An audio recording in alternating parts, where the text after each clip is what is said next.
Hi, everyone. Two Grade 2 races on Saturday at Del Mar. A 6 furlong sprint for 2-year-olds, the Best Pal Stakes, the Yellow Ribbon Stakes for fillies and mares on grass, and we will take them in separate segments, starting with the Best Pal Stakes. This race took on an entirely different complexion at the time of draw on Wednesday morning when Big City Lights, who was expected to start favored in the Best Pal based on 2 runaway wins this spring at Santa Anita, did not enter. It turns out that Big City Lights came out of his last workout, a fast half-mile workout, a little worse for the wear is probably not the right way to say it, but he was not acting the same, and the connections of Big City Lights, dazzling winner of his only 2 starts, the connections decided to skip the Best Pal and train him into the Del Mar Futurity on closing day, September 6th. So Big City Lights probably would have been a very short price in the Best Pal, and we are instead left with a field of 7 and a relatively nondescript lineup. Let's take a look at the field. Field of 7, only one 2-time winner in the field, and that is a horse by the name of Thirsty Always.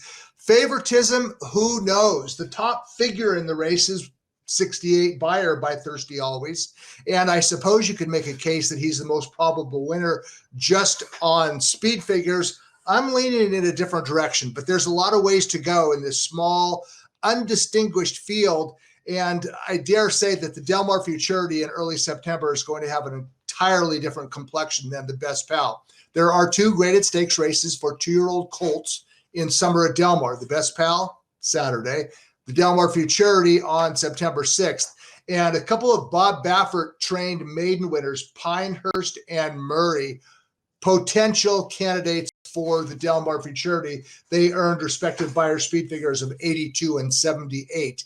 Either one of those numbers would probably destroy the Best Pal field. But let's take a look and talk about the 7 that do remain. And let's start off talking about the high figure horse in the race. It's number 5, Thirsty Always, a son of Stay Thirsty, trained by Walther Solis.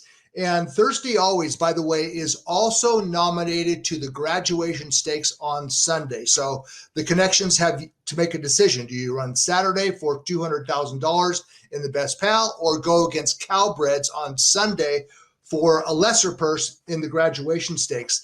But Thirsty Always, his debut was a modest 43 buyer speed figure win at Santa Anita, going 4.5 furlongs. But in his second career start at Pleasanton, it was in early July. Let's take a look at the stretch run of the Everett Weapon Stakes at Pleasanton. And Thirsty Always, who was 6-1 this day, not only did he win the race with the improved buyer speed figure of 25 points, he won decisively. He won by more than 4 lengths, earned a 68 buyer speed figure, and he left his rivals reeling. Progeny of Stay Thirsty are really on fire this summer in Southern California, and this was an impressive win by Thirsty Always.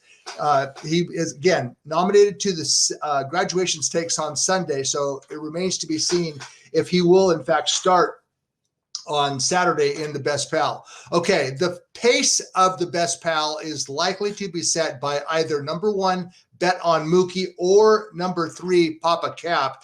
And Bet On Mookie, he set the pace, or dueled on the pace first time out, tired to finish second, but he took a major step forward in his second start, like many maidens do, not just 2-year-olds, 3-year-olds as well, but the 2-year-old colt Bet On Mookie by Uncaptured.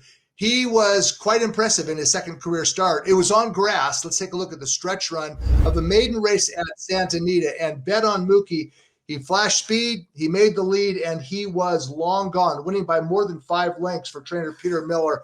Talked to Peter Miller early this week, and I asked him, was it the grass that moved him up or just experience? And Miller believes that having a race under his belt is what moved Bet On Mookie forward. So Bet On Mookie is a potential pace setter from the inside post in the Best Pal Stakes. Abel Cedillo is aboard, and if he does start, Bet On Mookie will be contesting the pace along with number 3, Papa Cap, who we'll talk about in just a minute. But I want to talk about a horse who should be a little bit of a price, and he is another Stay Thirsty 2-year-old trained by Walther Solis. His name is Phineas. And when you look at his form, you say, well, what's the big deal? He finished modest third in his career debut. Second time out, June 12th at Santa Anita, he rallied from dead last to win going away by 3/4.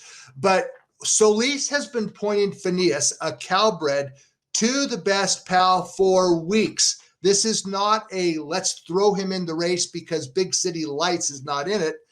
Phineas has been pointed to the best pal for weeks, and his let's take a look at his stretch run of his maiden win, second time out. And Phineas will rally from far back to win this race going away. It was 5 furlongs. He stretches out to 6 furlongs on Saturday, so the distance should be no problem at all. And this Calbred is headed the right direction. I think he might slip under the radar in the betting because his numbers are not that great, but that's just kind of a neat win. From last to first, going away at 5 furlongs, 6 furlongs should hit him right between the eyes. So Phineas Umberto Rispoli is aboard, and he will be rolling late. The most probable winner of the best pal, in my opinion, is a horse that's making his first start in California, and his name is Papa Cap. He's trained by Mark Casse. And by the way, Mark Casse, congratulations to him. He'll be inducted into the Racing Hall of Fame on Friday. But Casse has had 14 two-year-olds this year win maiden races. And he said that Papa Cap ranks at the top of the list. And he's the son of Gunrunner. Gunrunner, a first crop sire who's off to an amazing start. And Papa Cap is out of a dam that was a 2-turn grass filly.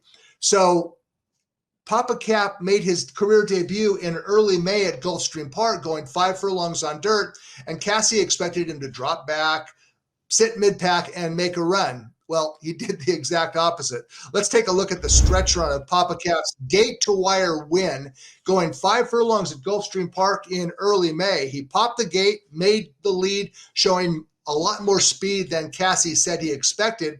And he won clear. He won by nearly 3 lengths. Good, solid win. Now, that was 3 months ago, and I asked Casse, did he have a setback after the race? Because typically, when you win a maiden race, you look for a stakes race somewhere, and Casse made a good point. There aren't a lot of spots for early maturing 2-year-olds to race. So he sent Papa Cap out to California with his assistant, Alan Hardy, to train for the best pal and get a race under him on to the Del Mar Futurity. Casse, by the way, who's not based in California most of the time, he won the best pal a few years ago with a horse by the name of Skyway. So this is not his first try at the best pal.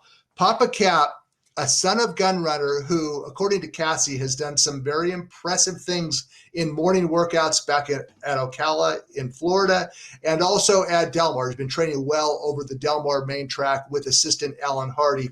And Joe Bravo will be aboard Papa Cap, and if he breaks running on Saturday, I think he can be long gone. Casse emphasized that this race is merely a prep race for the Del Mar Futurity.